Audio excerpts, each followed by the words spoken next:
नमो बुद्धाय. एकदा तथागत श्रावस्तीजवळील अनाथपिंडिकाच्या जेतवनारामात राहत होते. त्या समयी कोशल जनपदात परिभ्रमण करून खेमा ही श्रावस्ती आणि स्प्रकेत ह्या नगरांच्या दरम्यान असलेल्या तोरणवथ्थूमध्ये राहत होती. यावेळी कोसल राजा पसेंदी सांकेतहून श्रावस्ती येथे जात होता.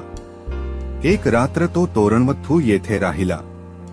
पसेंदीने एका माणसाला बोलावून सांगितले, हे बघ, सन्माननीय अशा एखाद्या भिक्खूला किंवा ब्राह्मणाला घेऊन ये, ठीक आहे. असे बोलून तो तोरणवथ्थूत राजसन्मानास योग्य असा भिक्खू अथवा ब्राह्मण शोधू लागला, परंतु तसा कोणीही त्याला आढळला नाही. शेवटी तोरणवथ्थूमध्ये राहाव्यास आलेली भिक्खुणी खेमा त्याला दिसली. तिला भेटून तो कोसलराज पसेंदीकडे गेला आणि म्हणाला, महाराज, आपल्या सन्मानास योग्य असा भिक्खू अथवा ब्राह्मण येथे कोणी दिसत नाही, परंतु येथे खेमा नावाची तथागतांची एक शिष्या आहे. तिच्या संबंधी अशी वार्ता प्रसूत आहे की ती विचारसंपन्न, विचक्षण, बहुश्रुत, वादविवादात कुशल आणि प्रत्युत्पन्नमतीची अशी अर्हत स्त्री आहे. महाराजांनी तिचा सन्मान केल्यास तो योग्यच होईल. हे ऐकल्यावर कोसलराज पसेंदी भिक्खुणी खेमाला भेटण्यास गेला. तिच्या समीप गेल्यावर तिला अभिवादन करून तो बाजूला बसला आणि म्हणाला, या विषयासंबंधी आपले म्हणणे काय आहे? मृत्युत्तर तथागताचे अस्तित्व राहते काय? महाराज, हे तथागतांनी स्पष्ट केलेले नाही. तथागतांचे मृत्यूनंतर अस्तित्व राहते काय? असा प्रश्न विचारला असता त्याचे उत्तर तथागतांनी सांगितले नाही व दुसऱ्या प्रश्नाचीही तशीच उत्तरे देतात. तथागतांनी हे गूढ उकलून सांगण्याचे काय कारण असावे बरे? महाराज, या बाबतीत मी आपणालाच एक प्रश्न विचारीन आणि आपणास योग्य वाटेल तसे त्याचे उत्तर द्या. महाराज, आपणाजवळ असा कोणी आणता आहे काय की जो गंगेतील वाळुकणांची शेकड्यांनी, हजारांनी अथवा लक्षांनी गणती करू शकेल? नाही, तसा कोणीच नाही. मग तुमच्याजवळ असा कोणी गणिती आहे काय की जो समुद्रात इतके करोड, इतके हजार, इतके लाख माप पाणी आहे हे सांगू शकेल? नाही, असा कोणीच नाही. असे का? कारण समुद्र खोल, अमर्याद, अगाध आहे. त्याप्रमाणे महाराज, तथागतांनी देह परित्यक्त केल्यावर ते मुळापासून छेदलेल्या तालवृक्षासारखे परत पुन्हा उगवणार नाही. तथागतांच्या देहासंबंधी काय सांगता येईल? तथागत शरीर विमुक्त झाल्यावर समुद्रासारखेच अमर्याद आणि अगाध आहे. अशा स्थितीत तथागतांना मृत्यूनंतर अस्तित्व आहे अथवा नाही, किंवा आहे आणि नाही असे कोणतेही विधान लागू शकत नाही. तथागतांची त्या वेदनांवरून व्याख्या करू गेल्यास त्या वेदना तथागतांनी परित्यक्त केलेल्या आहे, आमूलाग्र नाहीशा केलेल्या आहे. वेदना विमुक्त असे तथागत थोर समुद्राप्रमाणे अमर्याद आणि अगाध आहे. तेव्हा मृत्यूनंतर तथागतांचे अस्तित्व राहते अथवा राहत नाही, किंवा राहते आणि राहत नाही, ही विधाने तथागतांना लागू पडत नाही. त्याप्रमाणेच संज्ञा, संस्कार, विज्ञान यांच्या आधारे तथागतांची व्याख्या करू लागल्यास तीही त्यांना लागू पडत नाही. कारण या सर्वांपासून समूळ विमुक्त झालेले तथागत हे थोर समुद्रासारखे अमर्याद आणि अगाध आहे. तेव्हा मृत्यूनंतर तथागतांच्या अस्तित्वासंबंधी अथवा अनस्तित्वासंबंधी विधान त्यांना लागू पडत नाही. खेमाचे हे शब्द ऐकून कोसल राजा पसेंदी आनंदित झाला. आपल्या जागेवरून उठला, तिला नमस्कार केला आणि तो निघून गेला. दुसऱ्या एका प्रसंगी पसेंदी तथागताकडे गेला असता त्यांना अभिवादन करून त्याने विचारले, भगवान, मग तथागतांना मृत्यूनंतर अस्तित्व नाही असे म्हणता येईल काय? महाराजा, यासंबंधी मी काहीच म्हटलेले नाही. भगवान, मग तथागतांना मृत्युत्तर अस्तित्व आहे असे म्हणता येईल काय? महाराज, मी तसेही म्हटलेले नाही. नंतर त्याने खेमाला विचारलेलेच दुसरे प्रश्न विचारले, भगवान, मी जेव्हा आपणाला विचारतो मृत्युत्तर तथागतांना अस्तित्व आहे काय अथवा नाही काय, तर आपण म्हणता, मी ते सांगितलेलेच नाही. तर भगवान, ज्ञान सांगण्याचे कारण काय? महाराजा, मी आता तुला एक प्रश्न विचारतो आणि तुला योग्य वाटेल तसे उत्तर दे. त्या ठिकाणी भगवंतांनी खेमासारखेच पसंतीला प्रश्न विचारले. भगवान, ही खरोखर आश्चर्याची गोष्ट आहे की गुरुशिष्यांनी दिलेली उत्तरे अर्थशः आणि अक्षरशः समान, सुसंवादी, सुसंगत आणि उच्चतम आहे. भगवान, एका समयी मी भिक्खुणी खेमाकडे गेलो होतो आणि तिला याच गोष्टी संबंधी विचारले होते आणि भगवंतासारखेच तिने अक्षरशः उत्तर दिले. भगवान, आम्ही कामाची माणसे. आम्हाला पुष्कळ कामे आहे. आम्ही जातो. यावेळी जे तुला करणे उचित आहे ते कर. त्या शब्दांनी आनंदित होऊन भगवंतांना अभिवादन करून कोसल राजा पसेंदी आपल्या मार्गाला लागला. कर्म, बौद्ध आणि ब्राह्मणी कर्मसिद्धांत समान आहेत काय? बौद्ध धर्मात कर्मसिद्धांता इतका इतर कोणत्याही सिद्धांताने गोंधळ निर्माण केलेला नाही. बौद्ध धर्मात त्याचे स्थान कोणते आणि त्याचा विशेष अर्थ काय आहे हे अगोदरच सांगितलेले आहे.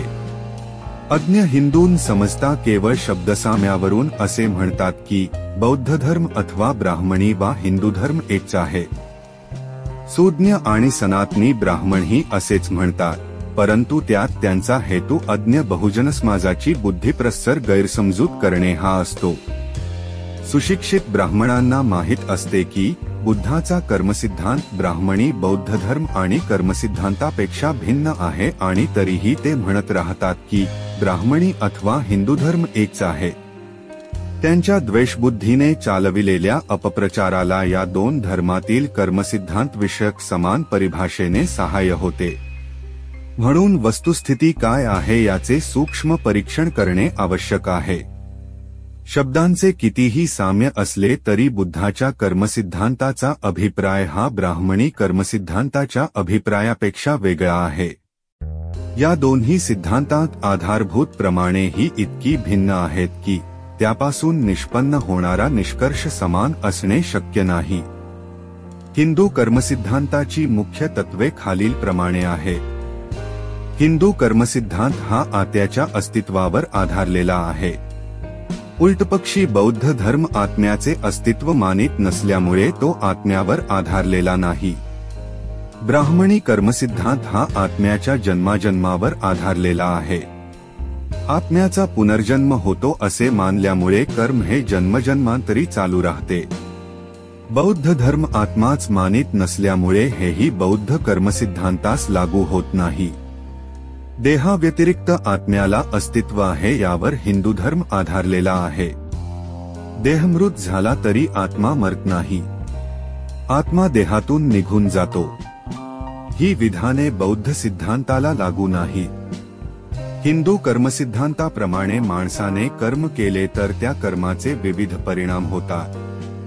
त्याचा पहिला परिणाम म्हणजे कर्त्यावर होणारा आणि दुसरा आत्म्यावर होणारा.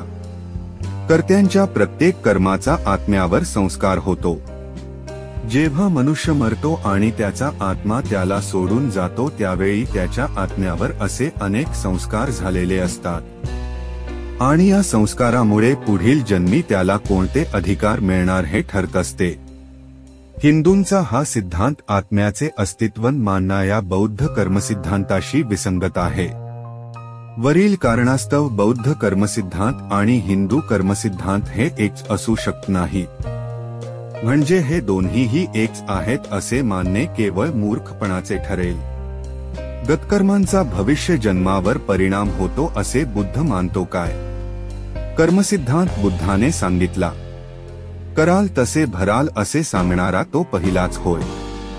तो कर्मसिद्धांतावर इतका भर देत असे की त्याच्या म्हणण्याप्रमाणे कर्मसिद्धांताच्या दृढ परिपालनाविना नैतिक सुव्यवस्था अशक्य आहे. भगवान बुद्धाचा कर्मसिद्धांत हा कर्म आणि त्याचा वर्तमान जीवनावर परिणाम ह्यापुरता मर्यादित होता. तथापि अधिक विस्तृत असाही एक कर्मसिद्धांत आहे आणि या कर्मसिद्धांताप्रमाणे गतजन्मीच्या कर्माचा कर्मात अंतर्भाव होतो. माणूस गरीब कुळात जन्मास आला तर या सिद्धांताप्रमाणे त्याचे कारण त्याचे गतजन्माचे दुष्कर्म, तो श्रीमंताच्या घरात जन्मला तर त्याचे कारण गतजन्मीचे सत्कर्म, जन्मतःच माणसात काही व्यंग असले तर त्याचेही कारण त्याचे गतजन्मीचे दुष्कर्म, हा अत्यंत दुष्ट सिद्धांत आहे. कर्माचा असा अर्थ लावला तर माणसाच्या श्रमाला काहीच स्थान उरणार नाही. सर्व काही गतजन्मीच्या त्याच्या कर्माचे पूर्वनियोजित केल्यासारखे होईल. हा विस्तृत कर्मसिद्धांत बौद्ध प्रणीतच आहे असा अनेक वेळा भगवान बुद्धावर आरोप करण्यात येतो. परंतु भगवान बुद्ध खरोखरच हा सिद्धांत मानित होता काय? ह्या सिद्धांताची बरोबर परीक्षा करण्यासाठी तो ज्या शब्दांत सामान्यतः सांगितला जातो त्यापेक्षा वेगळ्या शब्दांत सांगणे योग्य होईल. गतकर्म हे माणसासमवेत जाते असे म्हणण्यापेक्षा ते वारसा म्हणून येते हे म्हणणे अधिक संयुक्तिक आहे.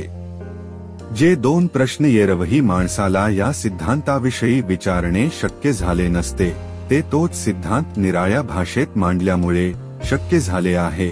हे जे दोन प्रश्न आहेत त्या दोन प्रश्नांची उत्तरे दिल्याशिवाय हा सिद्धांत स्पष्ट होत नाही. पहिला प्रश्न हा की गतकर्माचा वारसा कसा लाभतो, त्याची प्रक्रिया कशी असते. दुसरा प्रश्न असा की वांशिकतेच्या दृष्टीने गतकर्माचे रूप कसे असते. ते वंशानुगत मातापित्रांपासून चालत आलेले असते की नंतर स्वतः संपादलेले असते. आपल्या मातापित्रांपासून आपल्याला काय मिळते? शास्त्र सांगते, जेव्हा वीर्यजंतूचा गर्भाशयातील अंड्यांशी संयोग होतो तेव्हा प्राण्याच्या जीवनाला प्रारंभ होतो. वीर्यजंतूच्या शिराचा अंड्यातील केंद्राणूत प्रवेश होणे म्हणजे उत्पत्तीचा प्रारंभ. प्रत्येक मनुष्य प्राण्याचा उगम हा मातेच्या गर्भाशयातील अंडे आणि पित्याचा वीर्यजंतू यांच्या संयोगाने म्हणजे दोन सजीव पदार्थांच्या दोन कणांच्या युतीने होत असतो. ह्या विषयासंबंधी चर्चा करण्यासाठी जो यक्ष बुद्धाकडे आला होता त्याला माणसाची उत्पत्ती मातापित्रांमुळेच होते असे बुद्धाने सांगितले. त्यावेळी भगवान बुद्ध राजगृहाजवळील इंद्रकर पर्वतावर वास करीत होते. यक्ष त्यांच्या जवळ जाऊन म्हणाला, भगवान म्हणतात, पार्थिव आकार म्हणजे जीव नव्हे, मग जीव सशरीर कसा होतो? जीवाला ह्या अस्थी हे जठर कोठून मिळतात? आईच्या गर्भाशयात हा आत्मा लटकलेला असतो. याला भगवंतांनी उत्तर दिले, प्रथम कल्ल होतो, नंतर अर्बुद. त्यापासून पेशी वाढते आणि पेशीपासून घन होऊन तो वृद्धी पावत राहतो.